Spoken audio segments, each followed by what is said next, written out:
Hello guys, അപ്പോൾ ദേ ഇന്ന് Sunday ആണ് കേട്ടോ. അപ്പോൾ നമുക്ക് പ്രത്യേകിച്ച് ഇന്ന് എവിടെയും പോകാനൊന്നുമില്ല. അപ്പോൾ സാധാരണ ഇതിൽ സൺഡേ ഒക്കെ ആണെങ്കിൽ ബിസിയാണ്, എവിടെയെങ്കിലുമൊക്കെ പോകാനുണ്ടാവാറുണ്ട്, കല്യാണമോ എന്തെങ്കിലുമൊക്കെ ആയിട്ട്.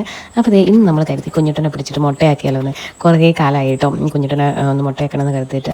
അവന് ശരിക്കും തിക്കില്ലാത്ത കോലമുടി പോലെയാണ് കേട്ടോ അവന് സാധാരണ മുടി വളരാറ്. അപ്പം നമ്മളിപ്പോൾ 2-3 തവണ മുട്ടയാക്കിയിട്ടുണ്ടായിരുന്നു. അപ്പോൾ അതിനുശേഷം ഇങ്ങനെ തിക്ക് വെച്ചിട്ടുണ്ട്. അപ്പം ഈ ഒരു ഇപ്പോൾ മഴക്കാലമല്ലേ, അപ്പം ശരിക്കും പറഞ്ഞാൽ നമുക്ക് എവിടെയും പോകാനൊന്നും ഉണ്ടാവാറില്ലല്ലോ. അതായത് ഫംഗ്ഷൻസും കാര്യങ്ങളൊന്നും ഉണ്ടാവില്ലല്ലോ. അപ്പം ഏതായാലും വീട്ടിലിരിക്കല്ലേ എന്ന് കരുതിയിട്ട് ഒന്ന് മുട്ടയാക്കാൻ വിചാരിച്ചു. അപ്പോൾ മുടി വെട്ടുന്ന കാര്യത്തിലൊക്കെ നല്ല കുട്ടിയായിട്ട് അടങ്ങിയിരിക്കാറുണ്ട്. അപ്പോൾ അത് നല്ലതുപോലെ വെട്ടാനും നമുക്ക് പറ്റും. അപ്പോൾ ഞാനൊന്ന് പരീക്ഷിച്ച് നോക്കി. അപ്പോൾ കുഴപ്പമൊന്നുമില്ല.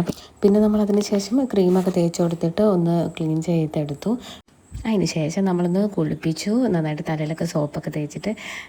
പിന്നെ അതിനുശേഷം നമ്മൾ സാധാരണ ചന്ദനമൊക്കെ തേച്ച് കൊടുക്കാറുണ്ട്. അപ്പം മഴക്കാലമല്ലേ, ശരിക്കും പറഞ്ഞാൽ തണുപ്പാണ്, തേച്ച് കൊടുക്കരുതെന്നാണ് പറയുക. പക്ഷേ നമ്മൾ സാധാരണ എപ്പം മുട്ടയടിച്ചാലും തേച്ച് കൊടുക്കാറുണ്ട്. അപ്പോൾ ഈ പ്രാവശ്യം അങ്ങനെ തേച്ച് കൊടുത്തു. അപ്പോൾ അത് എല്ലാവരും പാടെ തലയിൽ കൈ വെക്കാൻ തുടങ്ങിയപ്പോൾ അവന് ദേഷ്യം പിടിക്കാൻ തുടങ്ങി കേട്ടോ. അങ്ങനെ മൊത്തത്തിലൊക്കെ തേച്ച് കൊടുത്തു. അതിന് ശേഷം അത് വാശി പിടിച്ചിരിക്കുകയാണ് കേട്ടോ ആള്. കുഞ്ഞുട്ടിന് 2 ബിസ്ക്കറ്റ് കൈ കൊടുത്തപ്പം പിന്നെ സമാധാനം.